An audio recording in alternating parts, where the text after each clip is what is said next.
Patu ngaro te tangata toitu te whenua. Nau mai haere mai ki tā tātou huihuinga ki te tautoko te kaupapa nunui a te taiao, hapore me te kawanatanga hoki. He mihi aroha, he mihi mahana, tēnā koutou, tēnā koutou, tēnā koutou katoa. So I started off today with a whakatauki or a proverb, which basically means as people disappear from sight, the land remains. This proverb speaks to the importance and permanence of the land. People rely on the land, and we must think long-term, ensuring the health of the land itself and for our people. We want to extend a warm welcome to everyone who could join us today for this webinar, and thank you for taking the time to be part of the conversation about ESG. We're honoured to have you here today. My name's Angela Edwards. I am the BDO Maori business lead and a partner at BDO Northland based up in the Bay of Islands in Kirikiri. Kia ora, over to you, Rich. Thank you, Angela, and thank you for the mihi. It's very, very relevant for what we're here to talk about today. Welcome to everyone. It's great to see so many existing clients and new friends on the call. Climate change, sustainability, ESG, the topic has a number of different references, and BDO uses ESG, environment, social and governance, as our badge for it. But whatever title you use, what's clear is that global warming is a critical issue facing the world and requires immediate action. It's timely that the Intergovernmental Panel on Climate Change, the IPCC, released its latest report this week, and it noted that places where people live and work may cease to exist, that ecosystems and species that we've grown up with and that are central to our cultures and inform our languages may disappear. Now, to me, that's a pretty scary reality, and the panel's really clear message is that this is the decade of action if we're to turn things around. BDO globally is on this journey. We're at varying degrees of progress. BDO Belgium, for example, has been net zero since 2019, while in New Zealand, we're getting underway now with our own materiality assessment. Many of our clients are also at differing stages of their journeys, and we get it. It can be really hard to know where to start. But we've worked alongside a number of innovative clients as they've transitioned to more sustainable models. And as we've done so, we've seen that speaking to a range of informed people and advisors is a key success factor to these transitions. What we've also seen is that a financial transformation is often needed to get there. We're here to share some of these stories with you today. My name is Richard Croucher. I'm an assurance partner and sustainability lead for BDO in New Zealand. I'm currently working really closely with our global office and leading BDO firms in this space as we continue to develop our sustainability strategy. What I'm excited about, though, is that many of my colleagues are already leading and advising in this space and will be sharing their ESG learnings with you today. We know that sustainability is a broad topic, and while today we focus on the E, the S and the G, we'll be tackling some other sustainability topics at later sessions. There's a chat function to the right. Please feel free to post any questions there, and we'll endeavour to get to them during the session. So on to our speakers. From Northland office, we have, who you've already met, Maori Business Sector Lead Angela Edwards. From Christchurch, we have Philip Roth. From Tahitangi, we have Chris Harvey. But to add what I think is a really valuable perspective, we're also really grateful to be joined by Noel Josephson. He's the chair and CEO, chair and co-founder of Ceres Organics. I've had the pleasure of working with Ceres over the years, and what's great about Ceres is that it was founded as a social enterprise with sustainability and organics at its core. So whilst we'll be looking at some examples of businesses that are looking to change, Ceres has sort of done this from the ground up. It's a prime example of a sustainably driven organisation that leads in its market, and it might just be proof that you can have it all. So welcome, Noel. If you could please tell us a bit about Ceres and some of the things that your organisation has achieved or learned in the area of ESG. Thank you, Richard. Kia ora te tau. This year, Ceres is celebrating its 40th anniversary, and 40th anniversary is a social enterprise. And by that, I don't mean a non-profit. I mean a realization right from the start that when you make a financial decision, you're at the same time making a social and an environmental decision, and that it's an illusion to make a financial or economic decision in isolation of people in the environment, because they're exactly what's affected by an economic decision. So we've always made our decisions taking into account people and the environment.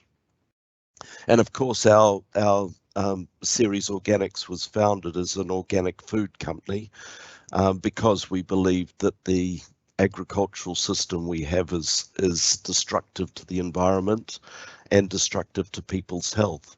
So we started we started an organic co-op out of a garage, because at that stage organic food was not available in stores and there were only a very few farmers growing it, and it was pre-organic certification when we started, but that soon came not long after we started. We could say for the first years of the company, it was quite a struggle to become an economically viable enterprise and to get going.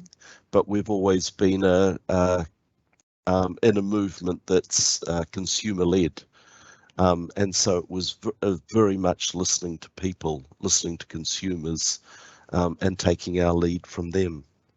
And Noel, that's a really interesting way to start an organisation. To you, it probably sounds totally natural, but to an accountant, it is slightly different. How did you go about sort of forming the governance group that would steer Ceres going forward? Well, we got to a point where our accountant, who had been with us right from the start, was retiring, and said, well, now you're of a size that you should start getting audited, even though you're not, even though it's not a legal requirement, you should start taking responsibility in that area. So that's when we engaged BDO, and I can't remember, but it's 15 to 20 years ago we started with BDO. And one of the first pieces of advice BDO gave us was to establish a governance board of people, like-minded people, but people that could give us a different perspective on the company and where we stood. And we took that advice and got started. And then, and as BDO got to know us, they then suggested that we should start measuring what we do, so measuring our carbon footprint. So I think it was about 2010 we started measuring our carbon footprint to get a perspective on what we were doing. And from that, it had always been our dream to walk the talk, if you like. We had built for us the first commercial industrial building in New Zealand that was eco-rated, and the energy efficiency in that building really made an impact on our carbon footprint, because while offsetting has its place, we believe that transformation, changing what we're doing, is the key way forward. BDO have been advised us through the years. We don't always take their advice because they have an economic perspective, which a financial perspective, which is great. So we saw an opportunity in Thailand to invest in a struggling organic rice stack manufacturing company. And BDO advised us against it because it was a financial mess. And of course they were absolutely correct. But what we could see was actually there was market potential. And we could also see we could help the rice farmers in Thailand, because they're mostly small farmers and they supplement their income by working in the factory. So we went ahead with it, and it's turned into an extremely good undertaking, and exactly the right thing to do. And we're very glad we didn't go with BDO's advice, though their perspective at the time was quite correct. Yeah, and it's an interesting point you touch on there in terms of your desire there to help those farmers and help the community that you are sourcing supply from. And I think when we were talking the other day, you had a really interesting story about the almond supply chain and the challenges facing that. Could you just sort of share that? Sure. And how so 80% of the world's almonds come from California, from that Central Valley, and it's an environmental disaster, the way the water table's dropping. It's the greatest intervention in nature with the transportation of bees from actually all around the world to pollinate the crop. And while we can't escape Californian almonds, we do need them because it is such a huge part of the supply. We saw a chance to move away from it, and we worked with some farmers in Chile to convert them to organic, and so lessen our reliance on California, but also offset having a different hemisphere, a harvest in a 6 months apart, also gave us a lot more flexibility with our supply chain and supply. Yeah, fascinating stuff, and having that spread across both hemispheres in terms of sustainability, yes, but also weather impacts. It's becoming more and more critical, isn't it?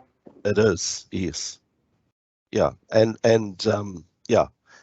working on our supply chain is of course right now it's proved to be our strength, that we've built such strong relationships with our suppliers, but we're and they're working very strongly with us, but we're also trying to make sure we have dual locations of supply for everything.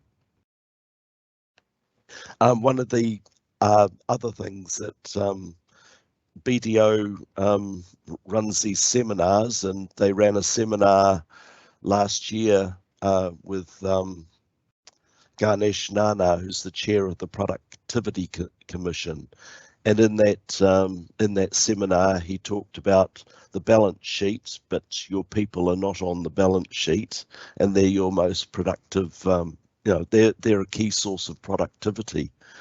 So I got up and asked him a question about that, and he said, well, actually, there's no metrics, nobody's working on this. So that got me thinking, and now one of our big focuses within Ceres Organics is to become a human-centric organisation, and to really focus on people. And we're early on the journey, understanding what that is, but very exciting path to go down. And you say you're early on the journey, and I think some of us on the call will argue you're a long way along the journey. And what's interesting about what you're talking to there is that you're always looking out for opportunities to improve in those areas of E, S, and G. So the social impact of what you're doing, both with your farmers, but also internally, is a massive part of how you operate. Yes, very much so. And when you figure that people equation out, do share it with the group. It's something we're all keen to learn. Noel, in terms of that journey, you're definitely passionate about what you do, and have been doing it for a long time. Have you got some key bits of advice that you'd share with others on this call? Start with the little things around you, and start with considering the impact of your decisions, and know that there's no perfect answers. It's a continuous journey of trying to improve things along the way, and often they're little steps. But if you embark on it as a continuous journey, that you actually never get there, but there's a huge amount you can do over time to transform what you do, and really begin to come back into harmony with the earth and human beings, because that's essentially what ESG is. We've created such disharmony or such chaos in both human relationships and in the way we've treated the earth. Yeah, and absolutely. And I think the messaging coming out of the IPCC, it's pretty confronting, but it's a reality that we all need to face. And yeah, really interesting to talk now. And I think that that's an important message, that taking action now is just so important. One of the things that's talked about in that report is the sort of importance of restoring ecosystems and habitats, and improving nature's ability to absorb more carbon itself. And Angela, if you could tell us about your experience with Tahitangi and the great work that it's doing in Northland. I know there's a lot going on there, and you share very similar sentiments to Noel in terms of that ecosystem of an organisation, not just humans, but humans are an important part of it, but that whole ecosystem. Absolutely. A lot of what Noel was talking about really resonated with me, and had a lot of crossovers with the Māori business sector, and the fact that Māori business is very values-based.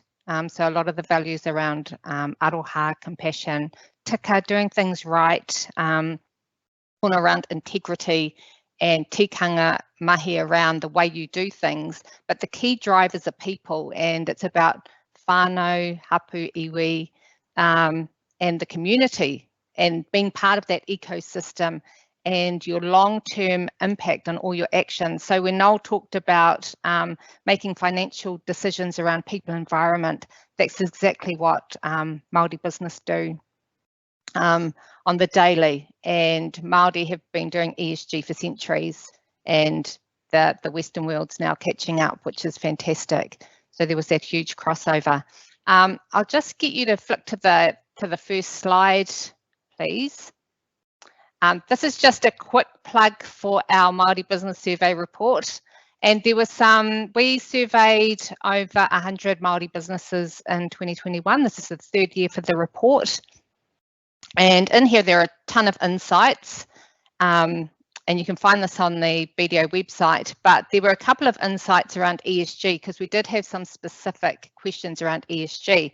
And what we found was that in 2020, 79% of Māori businesses surveyed considered that their business was environmentally sustainable. I mean, that's a huge number, but in 2021, in this report, it had jumped to 88%.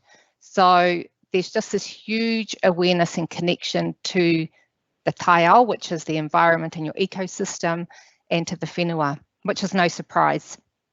And then there's this growing ESG reporting focus, which we're all aware of at the moment and in the recent years. Half of all of those surveyed said they currently report on, and they don't currently report on environmental impact, but over two-thirds said they would if there was an easy way to do it and they could capture that information.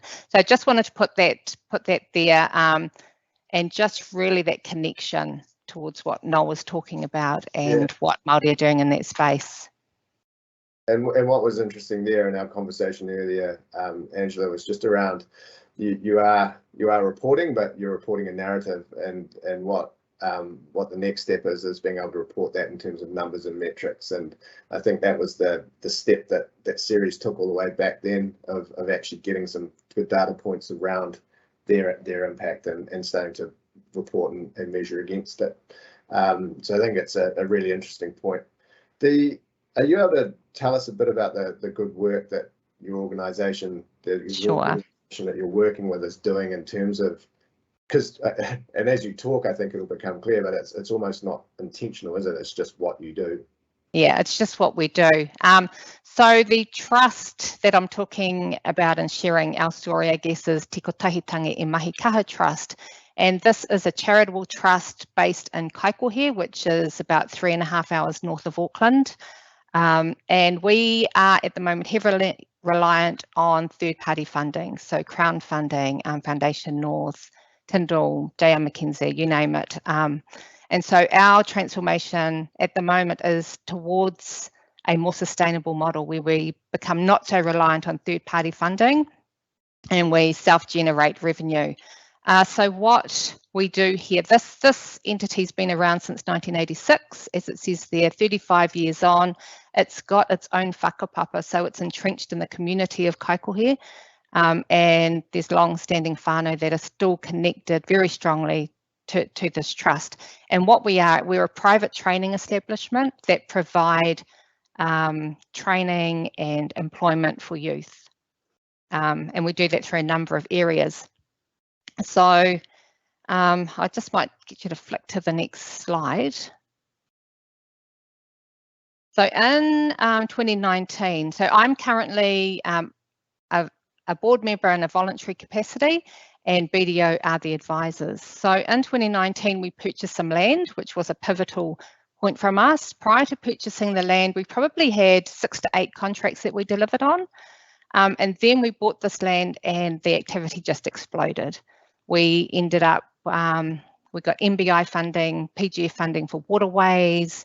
We had a viticulture project going on. We had a new build. We were renovating buildings. And we were quite a small trust. So we had a turnover of a couple of 100,000 and went to a couple of million in a short space of time. At the same time, we had COVID that hit. So there were all these challenges that came with it. So BDO stepped in to assist because we had a whole lot of people being employed. We had contractors, and one thing to note, we use local contractors, so we keep the money in the community, and we just needed support in that financial area. So what we did, BDO came in and they became the chief financial whānau, and really got stuck in. So we really got into Xero, made sure that was running properly. We put in add-ons such as Dext and Approval Max to streamline all the systems. We provided the training to the staff to use the systems because it's about training people and getting the entity to be self-determined. We provided the board reports, completed the financial modelling.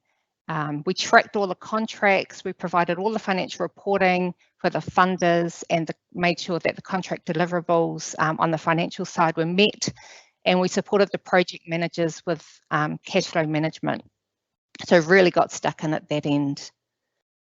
It's super interesting, and I think that support, that sort of financial support that sort of wraps around the transformation, that the development of your organisation has been impressive. I think one of what I liked about your story is that part of that training is sort of utilising the kaumātua of the region to help educate the youth and just keep that knowledge cycling. Yeah, so we are implementing as much as we can the Ngāpuhi knowledge, so the Maori knowledge. So we have kaumātua come in, and as well as the vineyard, we have waterways, and we have a community garden. And so we have them come in and teach our youth about planting techniques using traditional methods. We're looking at, so this vineyard here has all been stripped. When we took that over, it had mealybug. So it's all been stripped, and instead of putting sprays on it, we use clover to get planted clover out to get rid of the mealybug. And what we're doing when we replant these vines, it's actually interesting because we're using a vine stock from a historic par site where a grape was found. And so we've got all our stock ready to go to be planted, but we're going to use companion planting of native plants to assist with that cycle. And for the trust, we're trying to utilise more the maramataka, which is around the phases of the moon and the energy of the moon, and good growing days, bad growing days. But also when we hold events, you want high energy days and not low energy days, that type of thing. So using all of this knowledge encompassed with what we're doing on the ground. And there's the educational side, so we've got the social side. We use best environmental practices that we have available to us, and we overlay that with tikanga. Yeah, and I think the proof of what some of these findings from the IPCC report in terms of restoring native ecosystems is that as you've brought the kaumātua and started teaching your pupils, your students, how to plant in traditional ways, that's actually boomed, hasn't it? So you're at the point now where you're able to sell some of those natives and generate another revenue stream from that. Yeah, definitely. So what we did as part of the PGF, if we flick to the next slide, there's just some of our youth working and planting in the waterways. And part of that contract was to buy native plants from a nursery. But what we did, we asked for a variation to that contract so we could build a native nursery, which one had the horticultural side, so we could run horticultural programs. Two, we're using our own resource and we can plant all native. And three, there's an ongoing revenue source moving forward where we can sell our native plants, and also we can contract out our riparian planting services. So we're helping the environment of the local waterways, and we're doing a whole lot of social good and environmental good. Yeah, that's amazing. And any sort of specific lessons that you've learned on that journey that you want to share with the group just now? Probably the lessons. I've really just, I suppose, go with it. Always think about your ongoing impact and the decisions you're making. And one of the things that if you rely on third-party funders, this is one of the things we found, you are very limited in determining your own outcomes, which is why we want to try and generate revenue for the trust so that we can determine our own future, I guess, and the future of our youth. So it's really just go from your heart, understand you're not separate to the ecosystem, you are part of the ecosystem. So always keeping that in mind as you move forward. And it's a very similar message to Noel's, though. The bottom lines, it's important in any organisation. As he started out, we're a social organisation, not a not-for-profit. And I think having these sustainable practices enables that to continue. Talk through this last slide, Ben. So this last slide is our digital business and learning hub, which we have built on the property. We did this during COVID. It was a challenge, but we got there and it's a beautiful space. So we wanted a beautiful space for our youth to learn, and it's about innovation and future opportunities. So we have a digital learning space there, which doubles as a business hub with hot desks. We used all local contractors. We could have possibly got it done cheaper if we went to some of the bigger firms, but we wanted, as I said earlier, to keep the money in our community. And so BDO, as part of this, we continue to support Tikona, which is the name of our digital hub. We go in there every Tuesday and we do Tech Tuesdays, which is basically free service for our local business community to come in and ask us any questions. So we're there up until lunchtime each Tuesday and have an open door policy to come in and just provide that support for our local people. Yeah, it's amazing.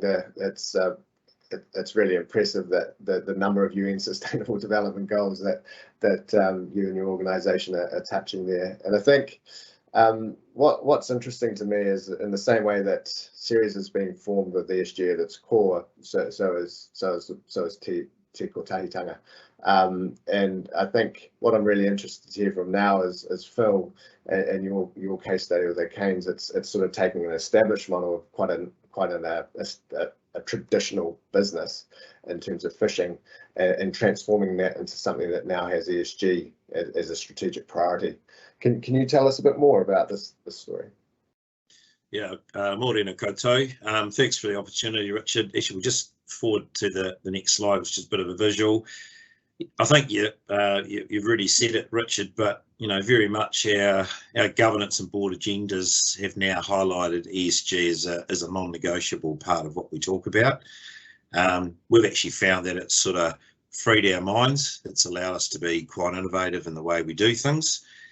What you just saw there was a quick snapshot of Kawatia, which is Light of the New Dawn, translated.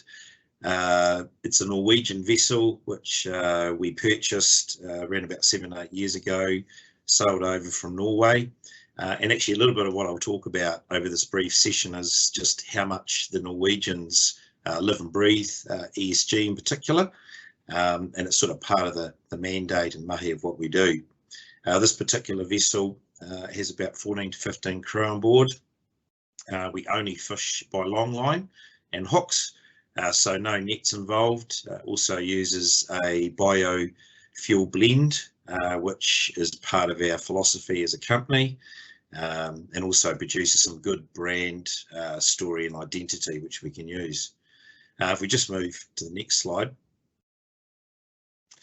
One of the areas that we are painfully aware of in our sector is bird mitigation. It's highly known.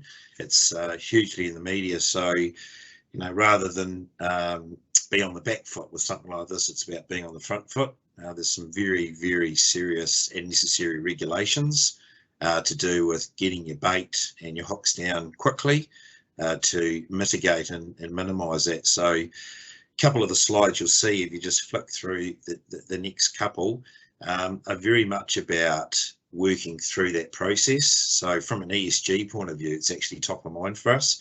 This particular slide, if we just hold here, we've started to work as a business and more broadly speaking, with our Norwegian colleagues and contacts, and they have exactly the same issues in terms of bird mitigation. So it's actually a really powerful story and something that we can actually appropriately leverage off in terms of the way that we sell our brand story, but also educate with our brand story as well, because it's not about us being seen to just look good. We actually want to do good as well.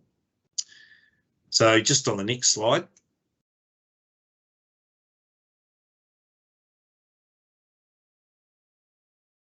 Michael, can you flick that slide through? Must be just momentarily thinking about it there, Richard. In terms of that connection with Norway, so in terms of fishing, similar sort of issues facing the industry, you've sort of gone and camped out at BDO Norway staff members' houses, haven't you, while you're over there? Have you got some lessons that you've learned from them? I mean, they're one of our leading organisations in this field. Yeah, I decided to get camping out right at the place, but we definitely went out for dinner.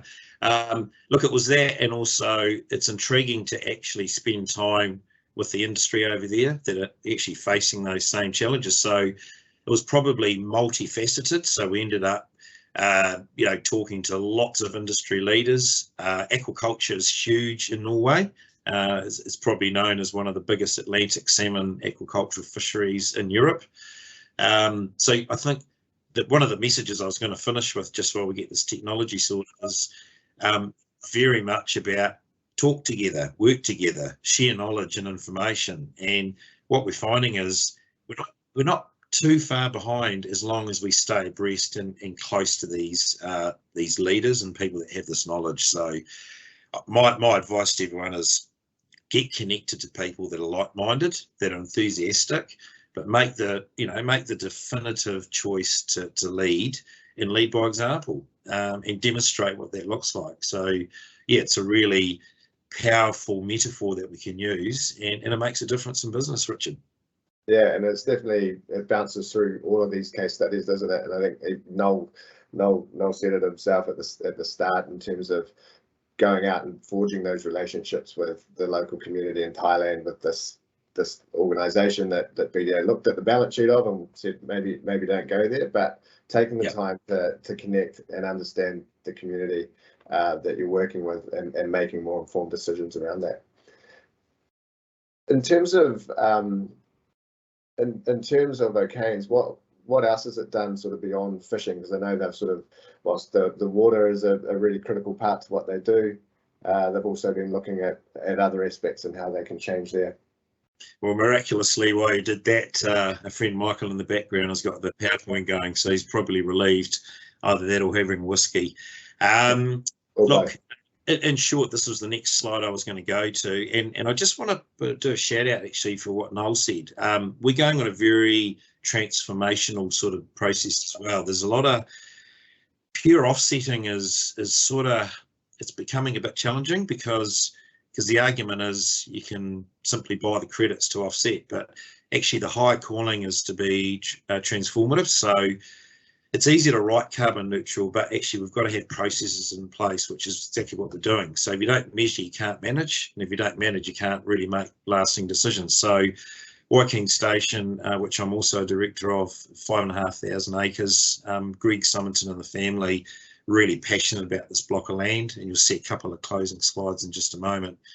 But what this story is about is actually a piece of effectively semi-derelict land which was really unsustainable, uneconomic for farming. And there's just the latest picture.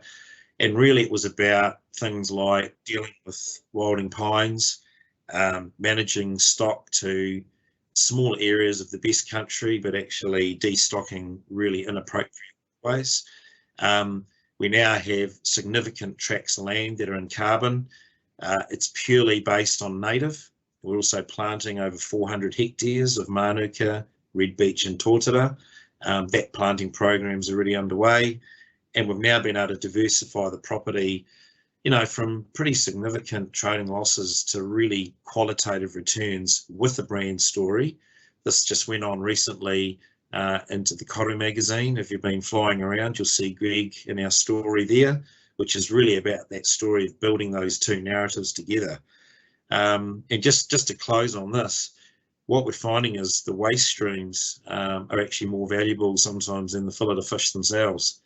So when you look at the opportunities with oils and skins and things, etc., together with the ability to not greenwash, but actually provide some genuine offsets and opportunity on the upside, it really creates a really strong brand story. So look, just in closing, together with Greg and their whānau, they whakapapa to Ngāi Tahu, but they have also bloodlines back to the Norwegians.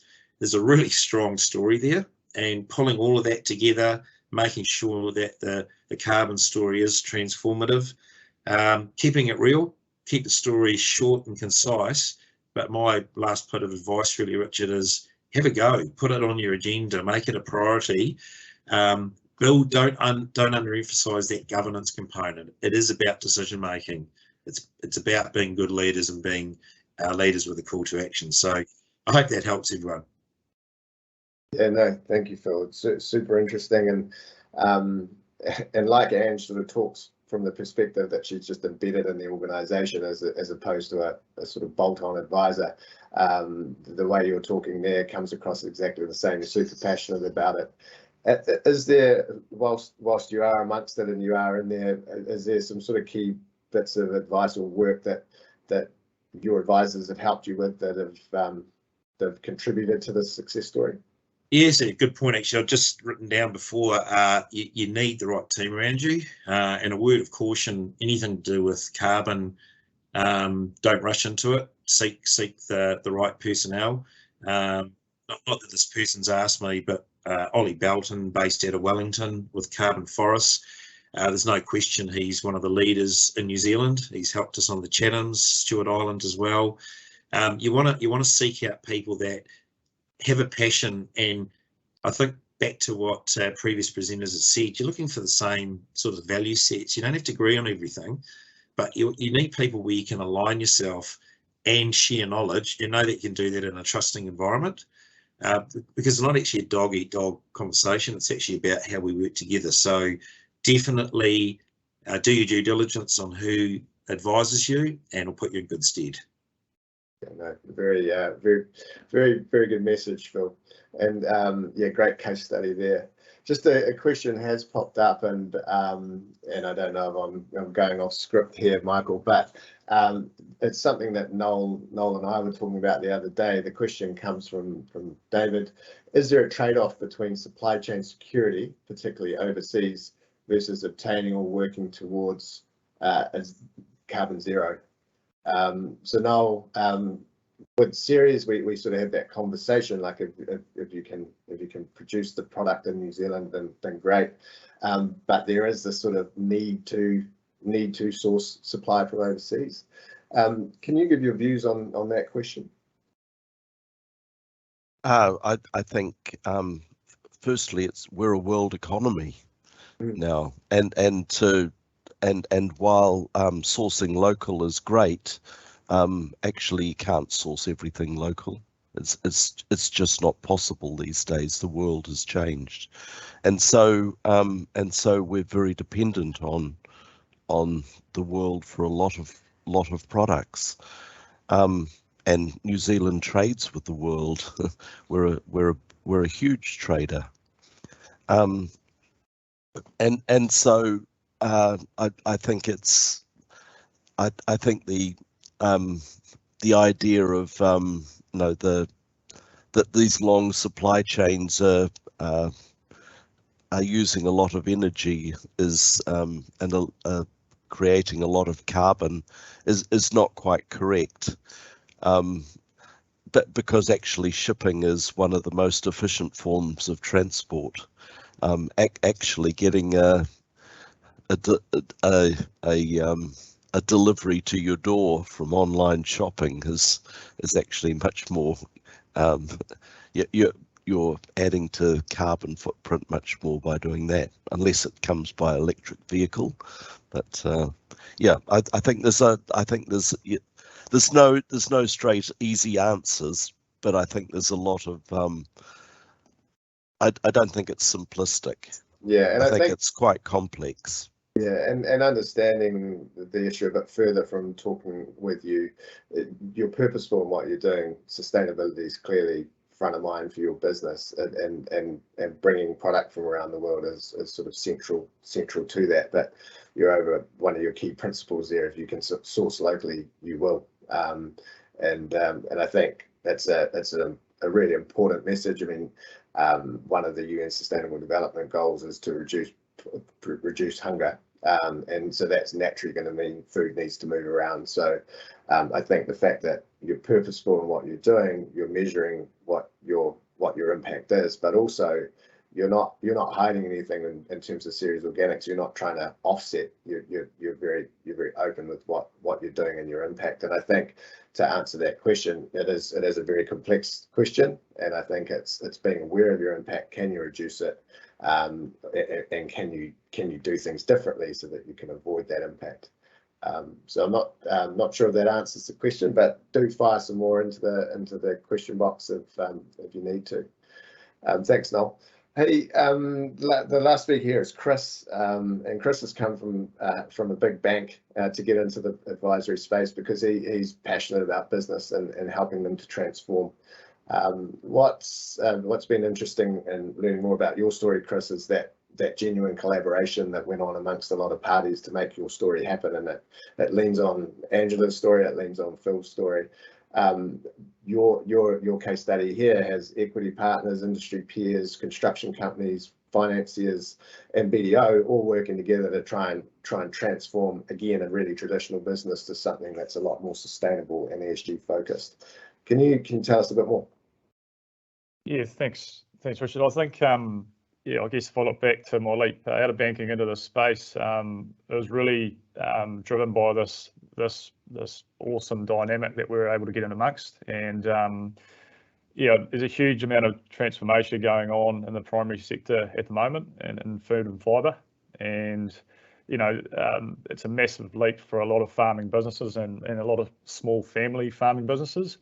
And they really need assistance and good advice. So look, it's been great listening to these stories, because I think I think it's going to be really insightful for family farming businesses to sort of hear what what some businesses are doing, and we are starting to see in the primary sector ESG becoming a real focus, and to the extent we're seeing ESG strategy and documents being sort of shared with key stakeholders, which is really cool. So I guess from a primary sector perspective, there is a massive amount of transformation going on at the moment, and a lot of that is driven by regulation off the back of the climate change commitments that have been made.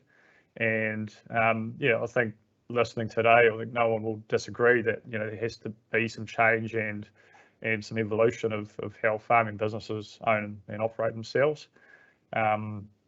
So yeah, from an environmental point of view, absolutely some changes happening, and a lot of this is also driven by consumer preference. So the consumers wanting to see how their food's being produced, and they want to understand that paddock to plate story end to end.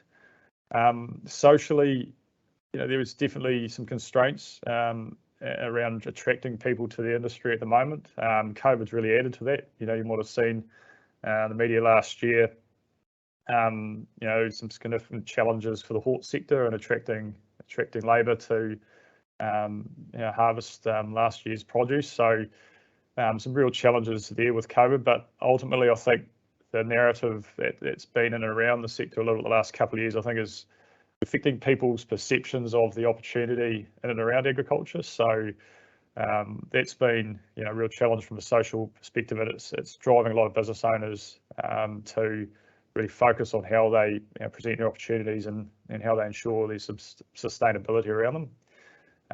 And governance, so from a farming perspective at the moment, there's a huge amount of change, a huge amount to be across, and we're starting to see a lot more formal and informal governance starting to come in around farming businesses, which I think there's absolutely no downside to, in my experience. I think businesses that have those advisory board structures and have regular conversation around strategy and regular review against their objectives, they tend to outperform. So it's really exciting to see that sort of evolution. So I guess story I'm going to talk about today is a really cool story. I think it encompasses all of these dynamics. Waimaka is an equity partnership, with multiple stakeholders. They had an opportunity to expand, which a lot will be able to resonate with, the opportunity to grow. But that's sort of prompted a whole rethink of what they were doing. They had challenges from a sustainability perspective. The farm's high altitude and it's high risk of runoff and things like that, which is a key issue for the agri sector and what they're trying to tackle at the moment, winter grazing. So they had a challenge from an environmental perspective, no doubt, but they also had challenges from a people perspective and the sustainability of their management structure. And ultimately all that led to a significant requirement for investment. And what that led to was a relook at their whole capital structure, management structure, which was a lot for the board and the management to undertake.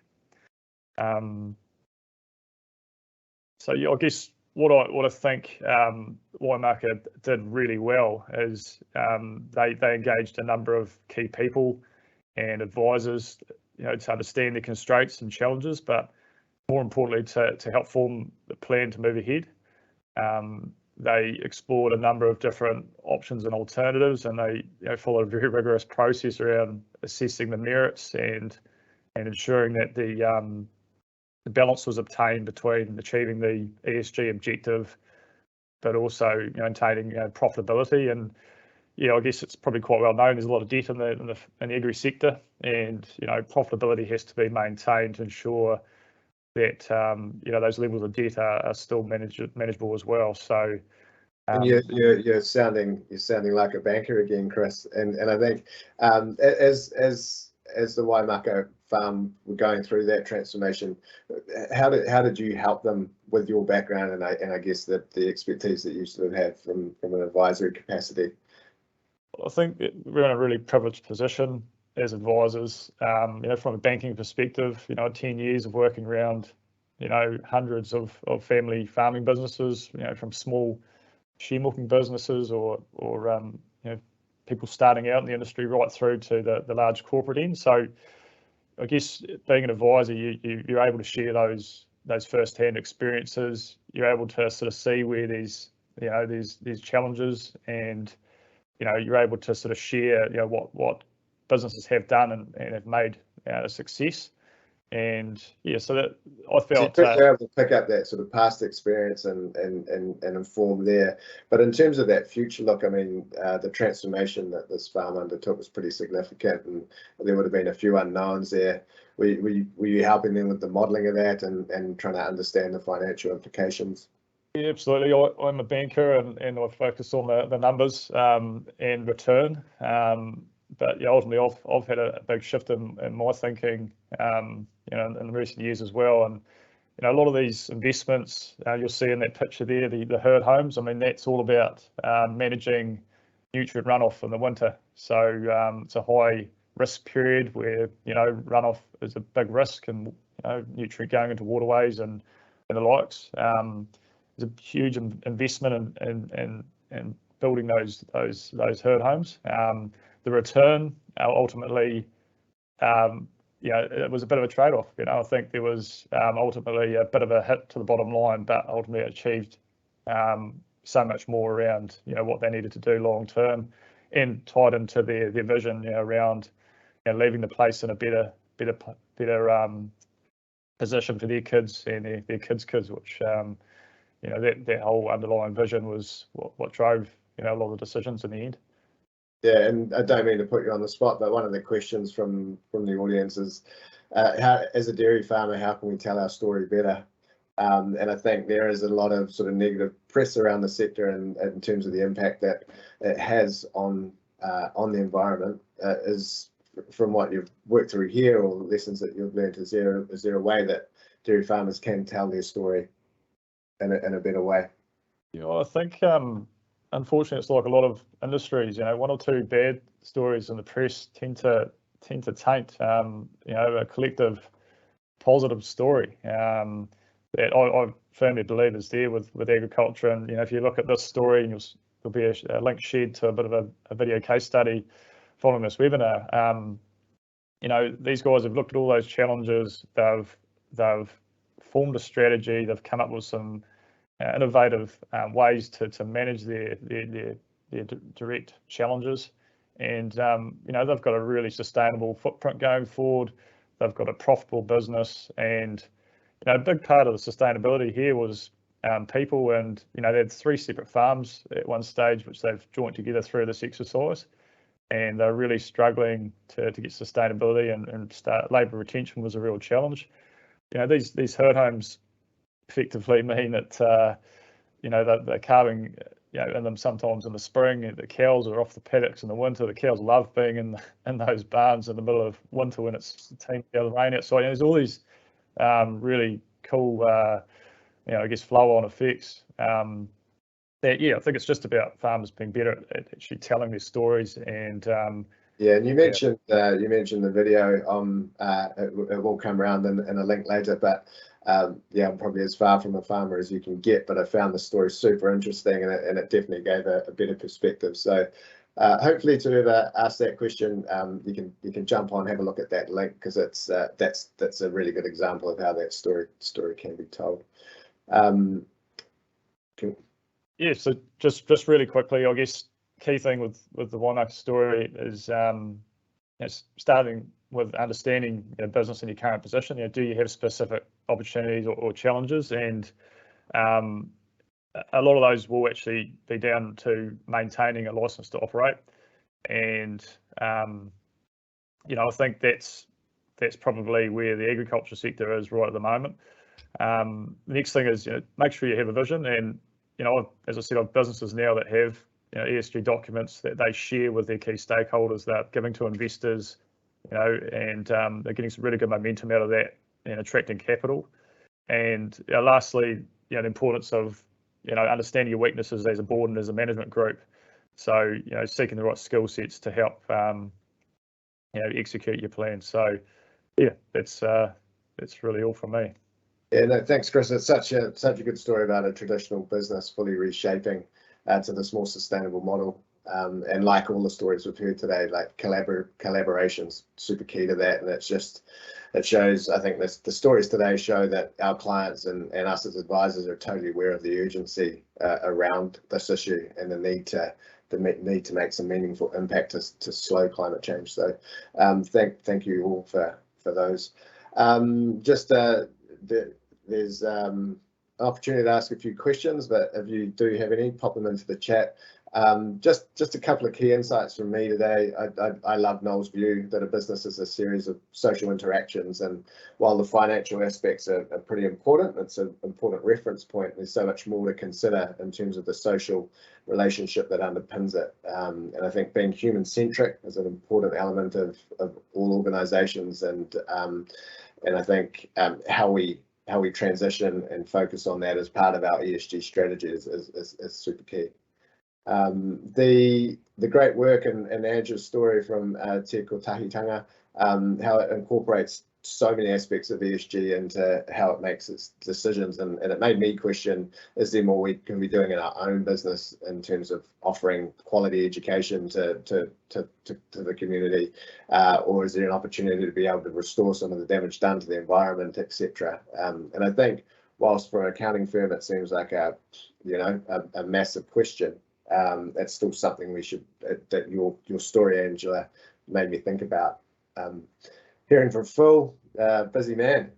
That's a busy business. They've got a lot going on there, and I think their story is amazing, and the way in which they're telling it is great. And sort of coming back to the question, how do we tell our story? I think that's another really good example. I think you've got a really genuine brand story that you're able to communicate and share in what is quite an industry that does attract quite a bit of heat.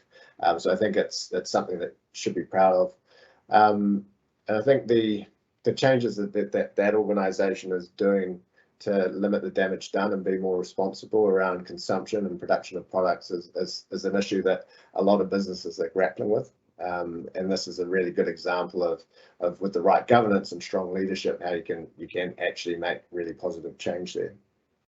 And then Chris, I think the Waimaka story, shows the importance of that collaboration. I think we've banged on about it a number of times, but that's super important. And you referenced there that this is going to be critical to the organisation's license to operate going forward. It's not this need to change and transform in an ESG setting is not an option for farming. It's something that's mandated. So the urgency is there, and I think the way that Waimaka's gone about it has been super impressive. Any other questions from the panel? Not related to farming, probably a question for Chris, but sitting in the office when out of the red, what can we do? Where do we start? I guess maybe this is open to the panel actually. Where do we start? I guess if we check our company in the first instance as an ESG team, but what are the key things to do to get started? Phil, are you able to sort of talk to that? Because I guess you would have gone through that whole journey. Yeah, great question, and I see a couple of themes from others that have put the same up. It might sound a little glib, but actually make the decision to add it to your board agenda, even if you don't have a formal board. Make sure that as part of an advisory board or your senior team that it's top of mind. That's actually how we started about 5 years ago. We didn't try to make quantum leaps. We just made the initial, I'll call it demarcation line to say, yep, we're committed to this. Secondly, we made sure we had conversations like this. We actually got a couple of people involved. We talked to them. Effectively, we were learning by case studies ourselves because we were so green to this. I would still argue we're very green, but just engaging with those right people. I had that opportunity myself when I went to Norway, 3.5 years ago. It just blows your mind because you realise you're not alone, that there are other case studies you can use as well. And thirdly, there's a raft of really good ESG material, which is now coming through Richard New Zealand portals as well. And a lot of it's through government agencies and NPI, and MBs, those two organisations in particular. I would be really connecting with your local economic development agencies. We've also found that to be really, really useful. And you want to find, as I said before, people with the same values and mindsets, and go, when you can, whilst we can, go and have coffee with them, meet with them, talk to them, share that knowledge, because that word that we've used, education, is not a throwaway word. That's actually the only way we can do it. And there's some good tools and templates coming through, which really, Richard, we're going to start sharing more and more as we go forward. Again, about being pragmatic, useful, good guidance material. So those 4 or 5 things for starters are definitely where I'd get kick-started. But people engagement, as Noel said before, people with big heart for this is where it should start. Yeah, no, thank you for that. It's yeah, really, really insightful. And yeah, we are out of time. So thanks again to our presenters, Noel. Yeah, the series story is just such an awesome story, and the fact that you are the market leader in your space just shows that you can operate a fully sustainable business, or a business that's been built from a sustainable core to leap and be a market leader. So thank you for coming in and sharing your story and your lessons. And thank you all for joining us today on this call. This is the first in a series of ESG webinars. So we've got an agri one on He Waka Eke Noa and carbon offsets in April. So please keep an eye out for that and join in. ESG, or sustainability, it's such a critical issue for the globe. So stay safe. Please accelerate whatever you and your organisation are doing in this area. The report this week from the IPCC, that just reinforces, it's explicitly clear we all need to be taking action. So please do so. Thanks for joining us, and yeah, hope to see you on the next webinar. Thanks all. Thank you. Thank you.